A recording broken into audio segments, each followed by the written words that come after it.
Well, once again, good afternoon, everybody. It is Tuesday, November 3rd. Our guest today, he's not great at IT, but he is a fantastic writer, Vahe Gregorian from the Kansas City Star. Vahe, welcome to the Tiger Club Zoom meeting of 2020. Sorry we can't see you at the flea market.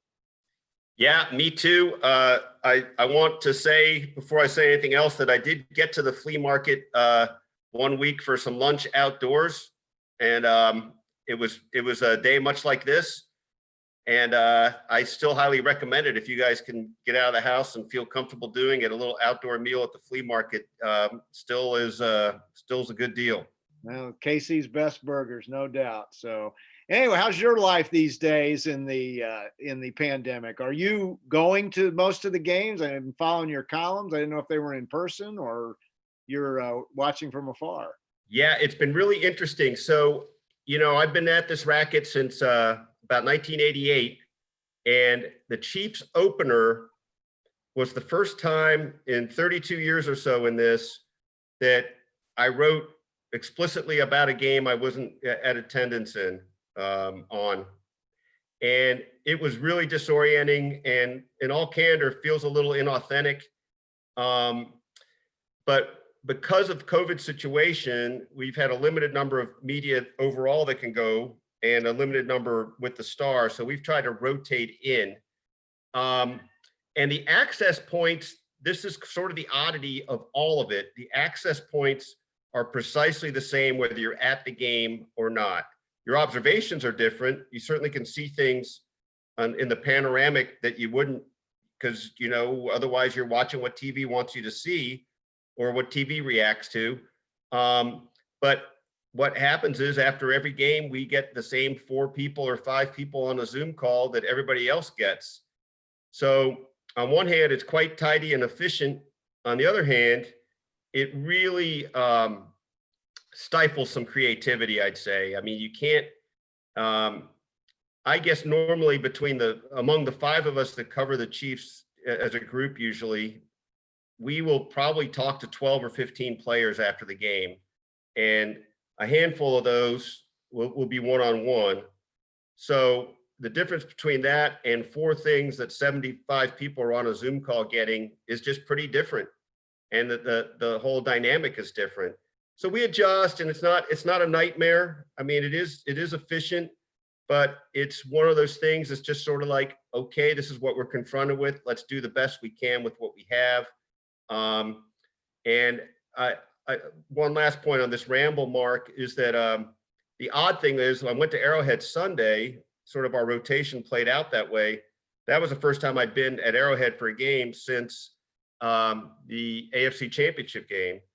But I had gone to 2 road games. We decided that we would go to the first couple road games. Blair Kirchhoff and I went to the one in LA at the $5 billion stadium with no people in it, where I think some of the viewers at home could hear somebody shouting a lot or screaming a lot. And I think that was Gracie Hunt, Clark Hunt's daughter. They were in the only seats you could see across the way in the owner's box. And then I went to Baltimore, and I was the only member of the Kansas City media there at all. And so we've continued to just try to kind of rethink that every week. I do think we feel like being there is still important. I feel like we're kind of concerned about what's lost in the long run, as well as in the moment. If the unaccountable happens, I don't know what that even means, but you just feel like, so we'll see. We kind of review each game next. The next road game, I guess, would be at Las Vegas, which is a bit of a hot zone on the COVID, but also it's a new stadium and it's the Raiders. So we'll keep thinking these things through week by week. And I just came off a Zoom call, I might add, that I mastered with our staff meeting that we do every sports staff meeting we do every Tuesday. And I just want to share with you that it's a real highlight of my week. And you guys have had Soichi and Blair on, and in the past you've had Sam and I'm sure others from the Star on. And I hope you all are having as heartening experiences as we are with the people around you. I mean, we really get a lot of energy from each other. We share the ball well, and it's a highlight of my week, actually, to spend that hour with everybody on that call. Well said. Well said. Well, let's talk a little about the Mizzou Tigers. Obviously, things did not go well in Florida for a lot of reasons. It seemed like a big drop pass in the first half, fumble late in the half, really turned it around. But still, season to date, I think Eli Drinkwitz has done a heck of a job under the circumstances. What are your thoughts? I feel the same way, and I felt like watching the Florida game. It got pretty strange, right? I mean, but I did feel like Missouri was. If you didn't know, if Florida wasn't in its throwbacks and Missouri wasn't in its uniform, if you just changed the identities, you wouldn't know which one was supposed to be physically. I think the better team, other than Tony, who was just ridiculous. I mean, that guy was amazing. I don't think anybody's got an answer for him. But I liked Missouri's athleticism most of the game. And it's such a cliche, but this is really true. You get 3 or 4 plays that just change the game. That fumble before the half was just a killer. The brawl, it was inexcusable, but I will say this, we've kind of joked about it. I don't think we want Dan Mullen out there trying to simmer down anybody's feelings on election day. So he, I think, escalated the situation. Missouri did kind of trigger it for sure, but that really escalated it. But everybody's got to have calmer heads prevail. That's on Missouri too. But to the bigger question, I've been obviously very impressed with Drinkwitz. I guess the LSU win looks a little different now after like what Auburn did to LSU and things like that, but that doesn't, it's sort of immaterial too. I mean, that's a big moment in a program in all the flux that we're having this year, right? A guy comes in trying to put in a program.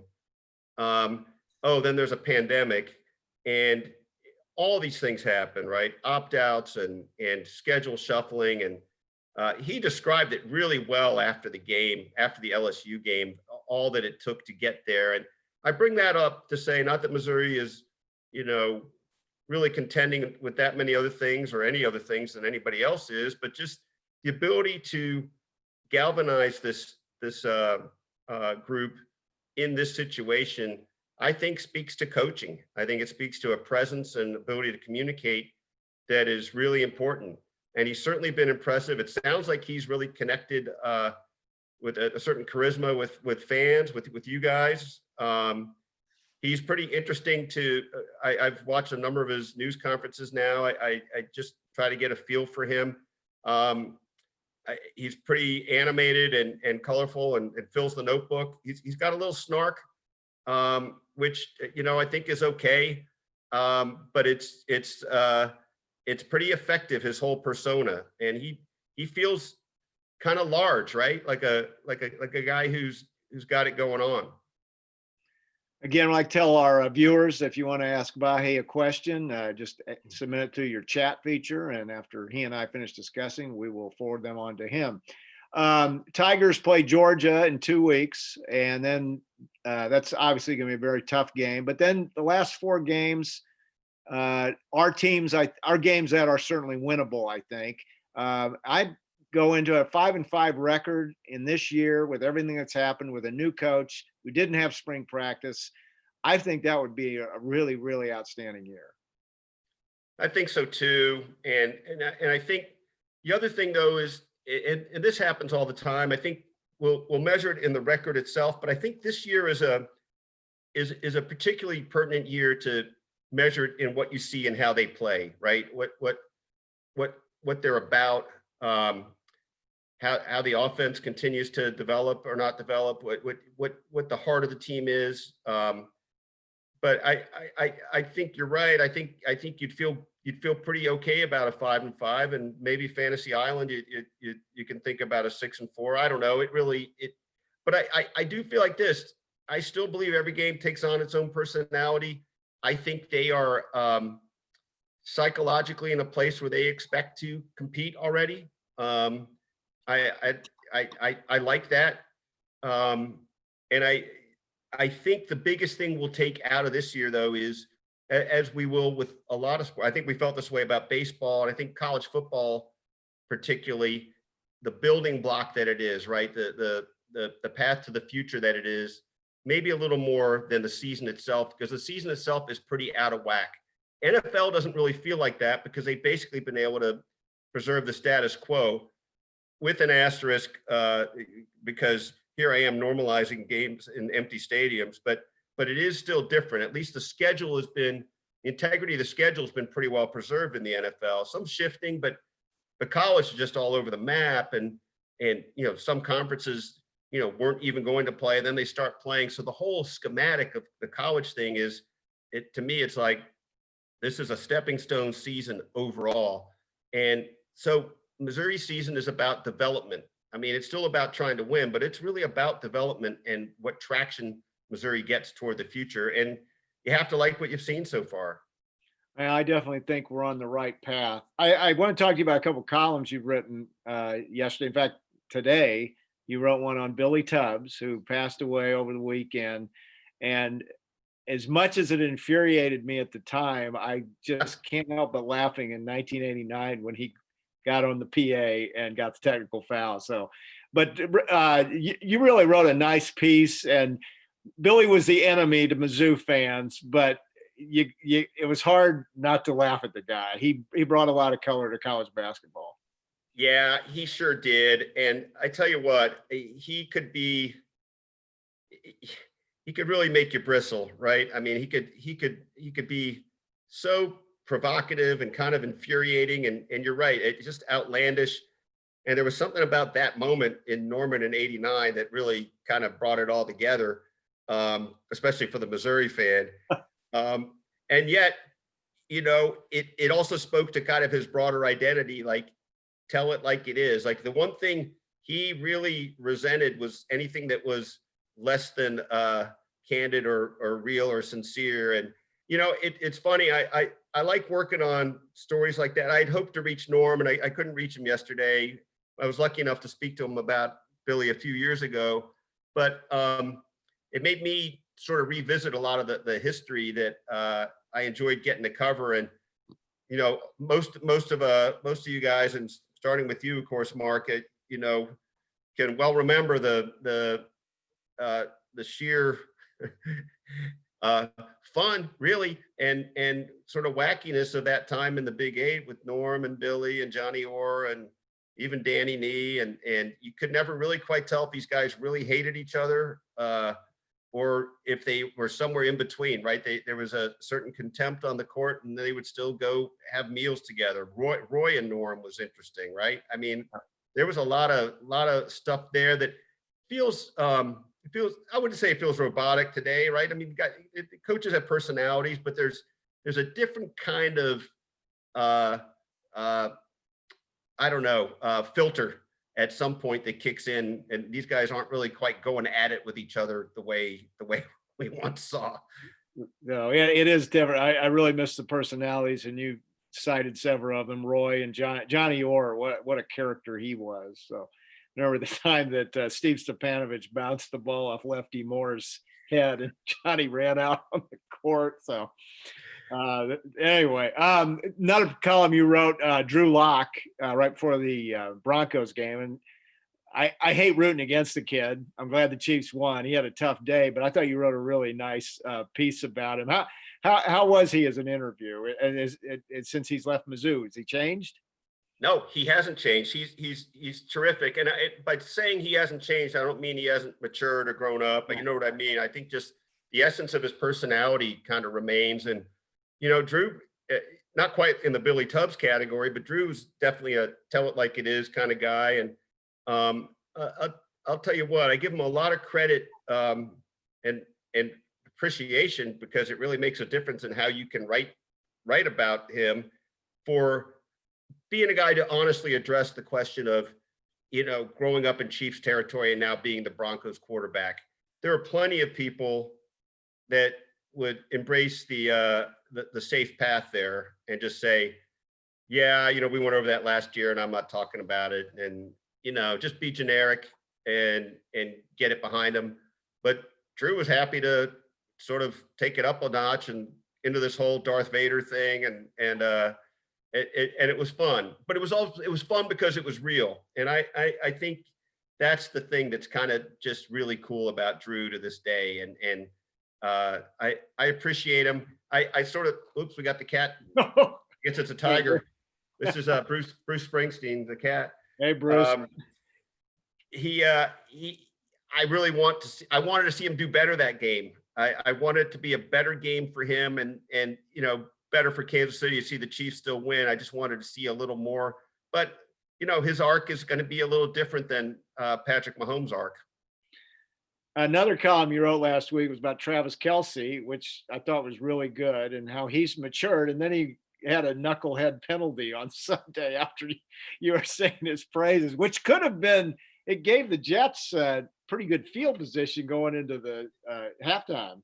Yeah, it did. And it was a knucklehead penalty. I would place it a little in the, okay, Travis is hyped up category more than the outrageous throw the penalty, throw the towel at the official type of thing. But it did remind me of one of the adages of sports writing that you tend to appreciate. Like, you can say, well, it was true when I wrote it, and good thing I got it in time.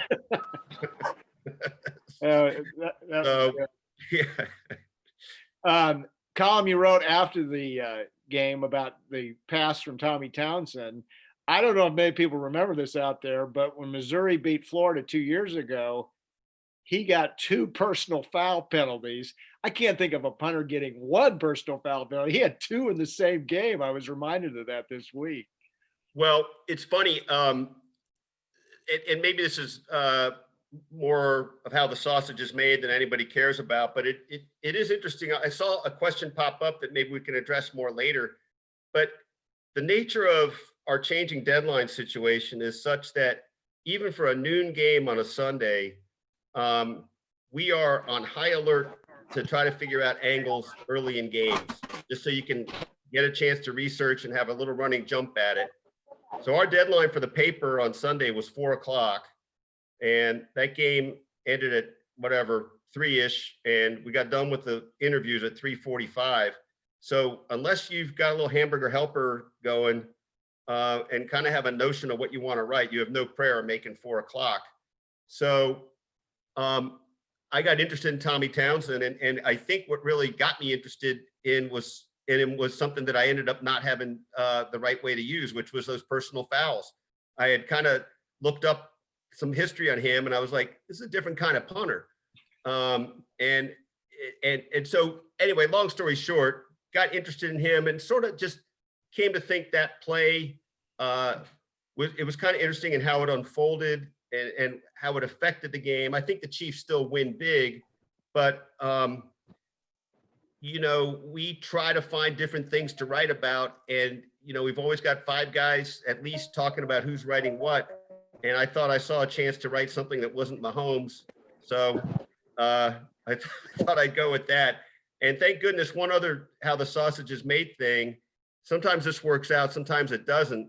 I asked Patrick a little bit about the past. Somebody else asked Patrick a little bit about it, and I asked Andy something about it, and they gave answers that I could actually just snap into the column where I was writing, and that rarely happens. So sometimes it fits in. I see Paul's question, or I saw it for a second. Mark, do you want me to? Yeah, go ahead. We had a couple questions, one from Tracy Peterson, one from Paul, why the deadlines for the print editions are so early. And It seems like MU can only get Sunday print coverage for an 11 a.m. Saturday football game. Go ahead and talk about that. Yeah, and look, I have to first say it's distressing to the writers. I think you guys know that. And then we also just try to deal with the deck of cards we get. The way it's been explained to us is McClatchy, or now New McClatchy as it's calling itself, made a decision some years ago to go to a hub editing system, meaning, at least as I understand it, we have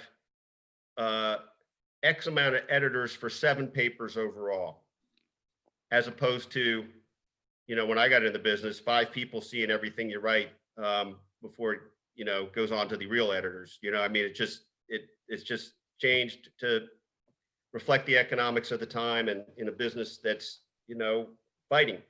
So consequently, that's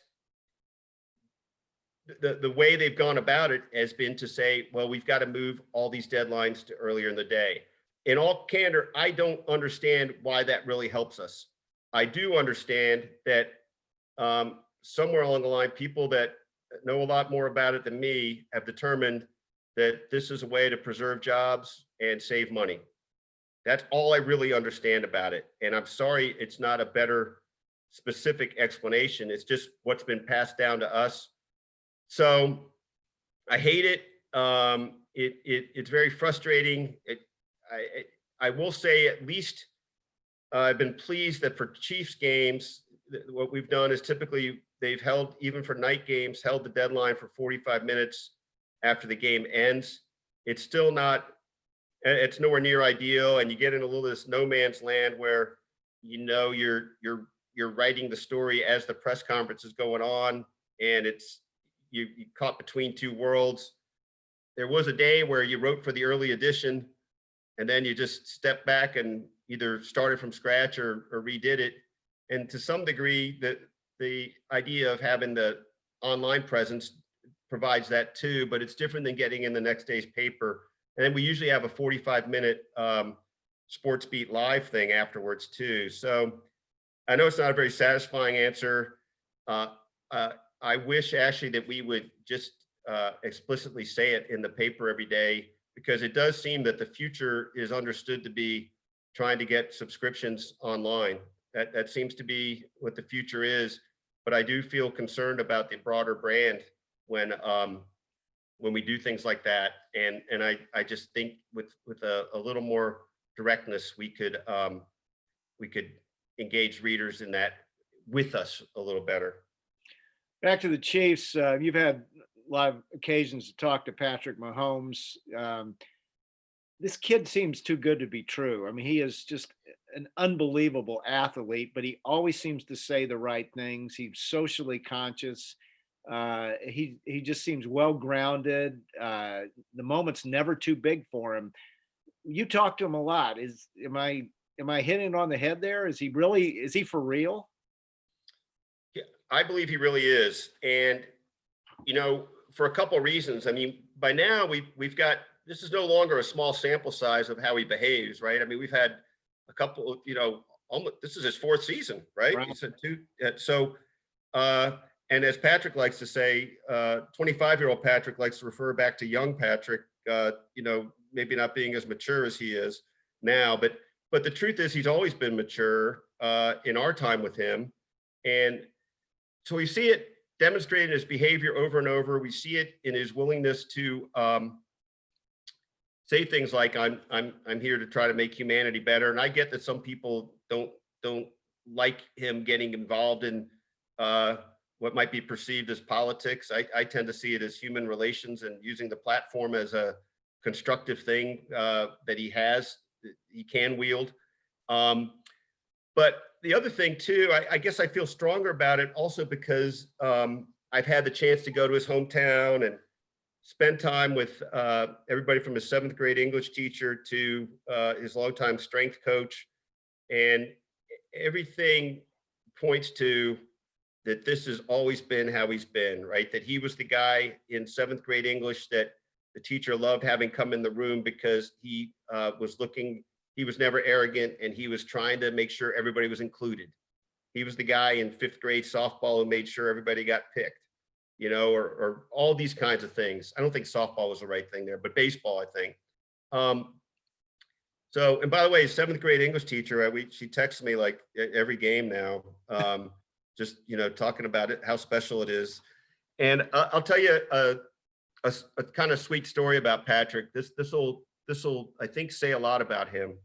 So I made that trip in August of 2019. And when I visited with his 7th grade English teacher, her husband was very ill and was undergoing dialysis. And I made contact with her and she invited me to come to their small apartment in a elder care home. And I told her that, you know, I could certainly come the next day, or we could talk on the phone, because I didn't want to intrude and interfere. And she was very insistent that it would be good for her to have a chance to see me in person and talk about Patrick. So I'm over there a while, and gosh, she wanted me to meet her husband, who was in bed ill, and took me back to the bedroom to say hi to him. And you know, the whole point was about Patrick. Like, this reporter's here to talk about Patrick, and he was so thrilled. So flash forward about 3 weeks later, we had a star reporters had at camp. We get about a half hour with Patrick, just the 5 of us at one point. And I started to ask Patrick something about her, and he said, hey, I heard you went to see her, and from what I can understand, you really lifted her spirits. Now, the idea that he's in touch with his 7th grade English teacher, that he has the presence of mind to say something to me that, you know, it moved me that he said that. I mean, it wasn't about me, it was about him, but it moved me that he thought of that. It just made me realize how cognizant he is of so many things. So I'm sorry, I really rambled on that point, but I wanted to take you a little behind the scenes on something that gives me a little more conviction about that. We're going to move to questions just a minute. And I want to ask you, does Kansas City have a legitimate chance to get the Toronto Raptors to play here? And what effect did the protest letter that was sent to the NBA have on that? Well, I love what Sam Mellinger has written about it, and I'd urge anybody that's on has a chance to read Sam's 2 columns on it. I thought there was great insight, and I think we would have to assume 2 things: that it's a long shot, but a thing that I think has happened is that it has sort of made Kansas City examine its stance, examine its resources, look at what it really does have to offer. I think I used the word galvanize earlier, so I don't want to use it again now, but I just did. I think it's kind of brought that all about, and I think that's constructive in the long haul. I think the protest letter is very interesting. I think it's completely understandable that leverage would be used in that way in this time, but I also, you know, I can see the other side of it for sure, that maybe it's harmful in some way. But that's the crux of a lot of things going on right now, and it bears more thought and consideration than I can really opine on right now, I think. But I think it's a reflection of the times for sure. So we'll see what's to come of it. But I think also we understand that the NBA is a fairly progressive place that would both take such a letter seriously, but also understand it in the broader landscape of our country right now, as it's not just Kansas City that has its issues. Let's get to some questions, Vahe. First of all, any thoughts on why running back Tyler Beatty has not been much of a factor the last 2 games? No, not really. I think that I think it's in the wind. I just don't really know. I obviously we have seen, and tell me if I'm wrong about this, but in the, I guess that I've seen 3 full games, 2.5 games, I guess. It seems to me that part of what Drinkwitz has been able to do, I think a good thing. It's testimony to his ability to adjust and throw different things at teams, is to vary the approach offensively. And so some of that must be personnel stuff, but I wouldn't know, I guess, if there's something behind the scenes that's not apparent. I just wouldn't know that. Okay. What, if any, rule changes in various sports should become permanent after the pandemic? And so that's a pretty broad question, a lot of sports, but same question regarding league formats, schedules, TV, press coverage. So that's a wide open question, but we'd like your thoughts. Well, they say go with what you know, right? And so, I mean, the one thing I'd really address first, and it's a concern for those of us in the media, is how this might be used. What's that expression? Don't let a crisis go to waste. How this might be used by various entities to sort of keep more distance from the media, right? I mean, it's not hard to envision the NFL saying, you know, this was efficient, so we don't really need you in our locker rooms ever again. That's not hard to envision. There's always an ongoing back and forth between players union and in MLB and media access in the clubhouse. You know, when I got into this business in the late 80s, I remember going to the Cardinals clubhouse, and it was open for 3 hours, and you just go sit in Whitey Herzog's office for 45 minutes while he drew charts if you wanted to. I mean, it and now it's much more controlled, and I'm not sure we needed all of that it was before, but it just has gotten more regressive. So that's a concern of mine. I'm trying to think what things I've liked that we've seen. And I'm sorry, it's just nothing's coming to mind right now. And I think What about ask me baseball? specifically, maybe I'll think about it. Baseball had some interesting changes to the rule. Do you see any of those sticking? The runner on second in extra innings. Oh, that's good. Yeah, I'm glad you were specific to that. I'll tell you what. Here's the thing that's really interesting about baseball to me. No game seems to value the comparative points over the generations more than baseball does, right? We end up talking about the stats in baseball over the wins a lot of times because of that. Even though we've had it's been some years now, but gone to 162 games from 154, and we've changed the playoff format a few times. So you can see why baseball is resistant to it and such changes. But honestly, I really liked the second base 10th inning thing. I get that there's something, we've had an organic thing about extra innings for years and years. I get the counterpoint to that, but I tell you what, it made you keep watching. It got your attention, and there's something kind of neat about a change like that. I don't know, maybe people can't live with that. And I guess I'd hate to see certain really important games decided by that in a way. And maybe I'm answering my own question when I say that, but I like that they put it out. Is there any other specific one you want to ask about? I'll try to answer it. Just things aren't coming to mind really as you asked the question. Any thoughts on the college basketball schedule, if we'll see many non-conference games? I tend to think very few. I guess we already know that the long-awaited KU-MU game is off.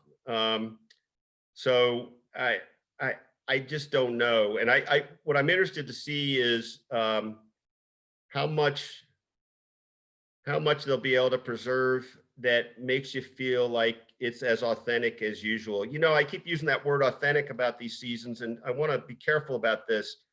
Baseball, it's just not the same, right? The way this played out in the World Series.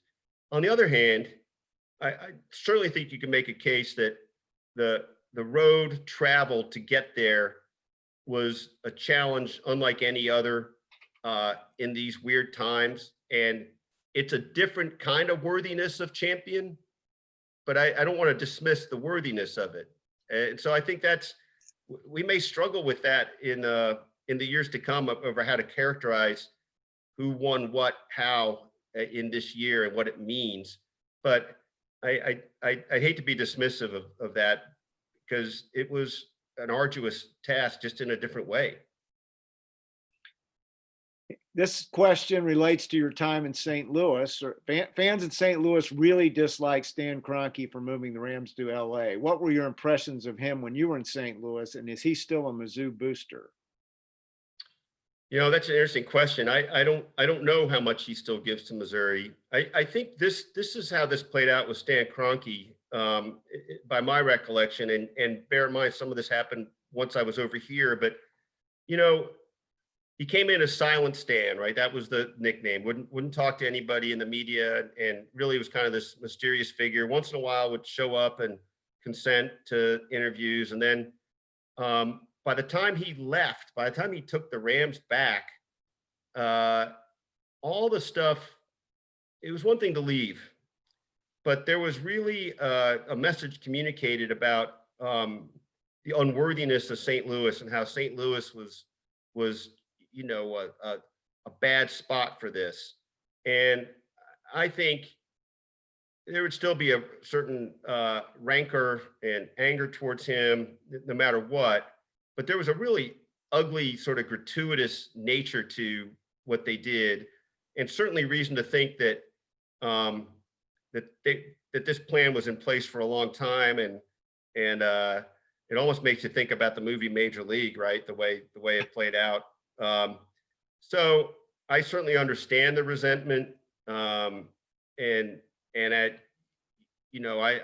think we in Kansas City would feel there's no really good comparison point to that here, right? Because the Chiefs are pretty embedded. Well, But the old folks like me remember Charlie Finley doing that to us. It was somewhat yeah, similar. yeah. But at least that begot the Royals, right? Right, And right. that proved, I think, a pretty cool thing. So I'd hope anybody here could probably understand what I know that we have fun with going back and forth about St. Louis, and that it was a really popular thing for people to, when people didn't like something I wrote when I got back here, to tell me to go back to St. Louis. I still get some of those, but once we get the Hyperloop set, we'll feel like they're neighbors in a different way. He used to be a big Mizzou booster. I'm not aware whether he is or not. He still lives in Columbia, doesn't he? Or I think he has a home in Columbia, I think. I wouldn't want to pretend to be up to date on that, though. But I don't know how the donor situation works. It's certainly been a while since I heard about anything major from him, but I don't know that. okay, question: the booing of the players on the season opener during the playing of the national anthem by the KC fans gave us a bad rap nationally. Have the Chiefs done anything to counter national sports news describing KC as home of the bigots? Well, I suppose you could say that they have in maybe in the message and what they're trying to do, right? Whether it's using Arrowhead Stadium to get out the vote, whether it's the club's endorsement of that.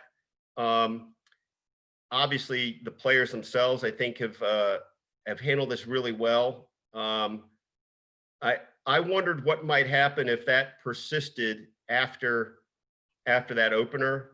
There was a critical mass building for the opener, and I think it might in some way account for some of the bad behavior. And I think people were so ready to be angry that they booed, even when there was a clear attempt to offer sort of a compromise solution, right? I mean, where athletes weren't taking a knee during the national anthem. The booing didn't really take place as much during the anthem as when the players came out and united.